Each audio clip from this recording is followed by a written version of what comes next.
বারবার এবং বিভিন্ন ধরনের নাটক করছে তার মঞ্চের মধ্যে। সেই নাটকের মঞ্চের মধ্যে আমরা একটিবারের জন্য হায়ের স্লোগান আমরা দেখতে পাই না, আমরা কোনো হায়ের ডায়লগ দেখতে পাই না। তাহলে আমরা কি ধরে নিব আপনি নায়ের পক্ষে অবস্থান নিচ্ছেন? না মানে হলো হাসিনা, না মানে হচ্ছে মোদি, না মানে হলো হাসিনার যে ফেসিবাদী কাঠামো সেটা রাষ্ট্রের মধ্যে রেখে দেওয়া। আপনারা কি সে হাসিনা হতে চান?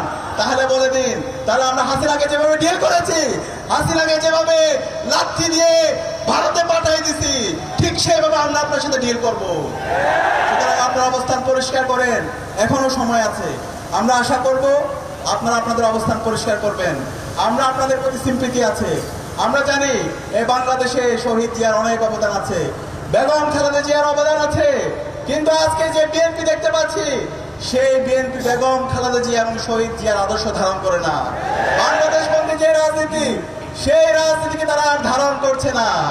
তারা সেই ফেসিবাদী যে কাঠামো, সেই চাঁদাবাজি, টেন্ডারবাজি, সন্ত্রাসের রাজনীতি আমরা দেখতে পাচ্ছি। সুতরাং আমরা অনুরোধ করব, বিএনপিকে আপনারা নিজেদের মধ্যে সংশোধন করেন, জুলাইকে ধারণ করেন, জুলাইয়ের শহীদদের আকাঙ্ক্ষাকে ধারণ করেন এবং খুব দ্রুত সময়ে আপনারা হায়ের পক্ষে আপনাদের ক্যাম্পেইন শুরু করেন। কিন্তু হায়ের পক্ষে যদি আপনাদের অবস্থান পরিষ্কার না করেন, তাহলে 12 ফেব্রুয়ারি পর্যন্ত যেতে হবে না। তার আগে বাংলাদেশের মুক্তিকামী ছাত্র জনতা আপনাদের বিরুদ্ধে গণরায় দিয়ে দিবে। ইতিমধ্যে আপনাদের যে অবস্থান ছিল, আপনাদের ভুল রাজনীতির কারণে আপনাদের সেই অবস্থান নষ্ট হয়ে গেছে। এক সময় শহীদ জিয়া যখন ছিল এবং বেগম খালেদা যখন ছিল, বিএনপি অনেক বড় দল ছিল, কিন্তু আজকে বিএনপির ভুল পলিসির কারণে গত 1.5 বছর ধরে চাঁদাবাজি, টেন্ডারবাজি, সন্ত্রাস এবং এই ধরনের দুর্বৃত্তায়নের রাজনীতির কারণে আজকে বিএনপি একদম ছোট দল হয়ে গেছে। সুতরাং আপনারা যদি আবার আগের অবস্থায় নিজেদেরকে ফিরে নিতে চান, তাহলে আপনারা এখনই সময় আছে, হায়ের পক্ষে আপনারা ক্যাম্পেইন শুরু করেন, তরুণ প্রজন্মকে ধারণ করেন, জুলাই বিপ্লবের আকাঙ্ক্ষাকে ধারণ করেন।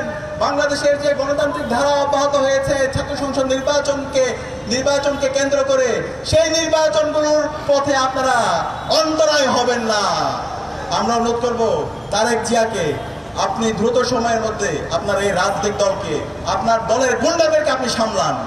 আমরা গতকালকে দেখতে পেয়েছি জুলাই বিপ্লব পরবর্তী আমাদের যে আকাঙ্ক্ষা ছিল বাংলাদেশের নির্বাচন হবে ফ্রি, ফেয়ার, ক্রেডিবল এবং সহিংসতা মুক্ত, কিন্তু আমরা দেখতে পেয়েছি গতকালকে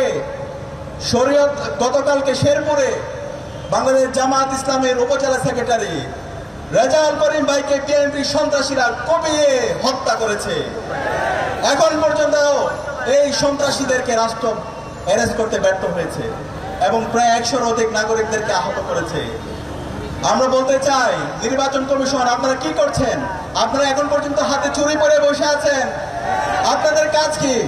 এই নির্বাচন যদি সুস্থ, অবাধ এবং নিরপেক্ষ করতে না পারেন, বিগত ফেসিবাদী আমলে বাংলাদেশের নির্বাচন কমিশনের যে পরিণতি হয়েছিল তার চাইতে খারাপ পরিণতি আপনাদের হবে।